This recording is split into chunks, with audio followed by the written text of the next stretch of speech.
Etawah police ने एक अंतर जनपदीय साइबर ठग गिरोह का किया भंडाफोड़। गेमिंग ऐप के जरिए ठगी करने वाले 4 शातिर आरोपियों को गिरफ्तार किया है। पुलिस ने इन 4 को 22 ख्वाजा के पास से पकड़ा और इनके कब्जे से ATM, chequebook, pen drive, mobile, bike, car बरामद की है। गिरफ्तार किए गए आरोपियों से पूछताछ में बताया कि वे देहरादून में नीट की तैयारी कर रहे थे, लेकिन असफल होने के बाद उन्हें कोई नौकरी नहीं मिली, जिससे जल्दी करोड़पति बनने और प्रेमिका के शौक पूरे करने के लिए साइबर ठगी को जरिया बना लिया। पुलिस जांच में पता चला कि वे इस गिरोह ने इटावा सहित अन्य जिलों में कुल 3 फर्जी करंट अकाउंट खुलवाए। इटावा बैंक खाते से 80 लाख रुपए का लेन देन किया गया। ये लेन देन ठगी के माध्यम से प्राप्त पैसे का था। अब तक करीब 32 से अधिक पीड़ितों ने शिकायत दर्ज कराई गई, जिससे गेमिंग ऐप के जरिए धोखाधड़ी की गई थी।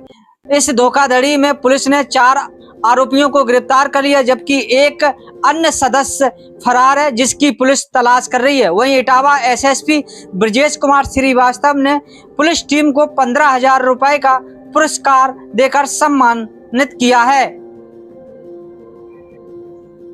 देखिए, जनपद इटावा की थाना कोतवाली पुलिस, साइबर थाना, एसओजी और सर्विलांस टीम ने संयुक्त ऑपरेशन में एक अंतर्राज्यीय साइबर गिरोह का भंडाफोड़ किया है, जो सोशल मीडिया ऐप्स के माध्यम से फर्जी बैंक खातों व गेमिंग ऐप्स के जरिए करोड़ों रुपए की साइबर ठगी कर रहे थे। ये जो गिरोह के सदस्य हैं, ये जो नवयुवक हैं, इनको गेमिंग कंपनियों के नाम पर करंट अकाउंट खुलवाने के लिए बहलाते फुसलाते थे और फिर एक सॉफ्टवेयर है, उसके जरिए उनके खातों को नियंत्रित करते थे और उसमें फिर लाखों रुपए की उनसे ठगी की जाती थी। केवल एक खाते से 3 दिन में 80 लाख रुपए का ट्रांजैक्शन सामने आया है और ये जो फ्रॉड हुआ है 80 लाख रुपए का, इसमें एनसीआरपी पोर्टल पर ये इससे संबंधित कुल 32 शिकायतें दर्ज हुई थी। यही से हम लोगों ने इस गैंग का भंडाफोड़ भी किया है।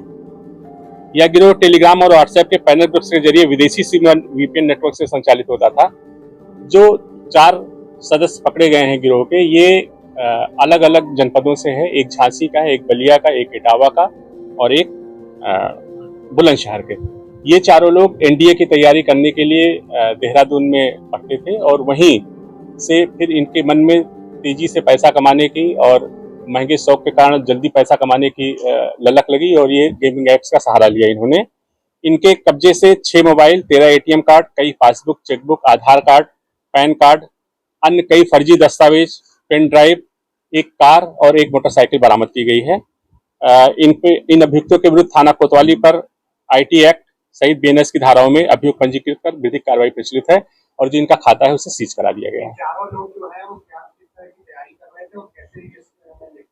देखिए, ये देहरादून में रह करके एनडीए की तैयारी कर रहे थे और वहीं ये चारों आपस में तैयारी के दौरान मिले और जब असफल हुए वहां, तो इसके बाद इन लोगों ने ये पूरा प्लान किया।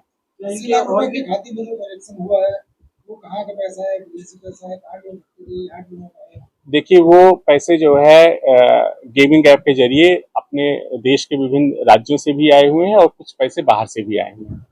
क्या इनके और भी साथी हैं और पुलिस टीम को किस प्रकार का नाम की घोषणा की जाती है? देखिए, एक इनका साथी अभी जो है वो फरार है, उसके बहुत जल्दी हम लोग गिरफ्तार कर लेंगे और ये जो टीम है इसे खुलासा किया है, इसे मेरी ओर से 15,000 रुपए के नगद पुरस्कार से पुरस्कृत किया गया है। ये माना ये गैंग अंतर्राष्ट्रीय स्तर पर बढ़ सकती है? बिल्कुल सही बात है।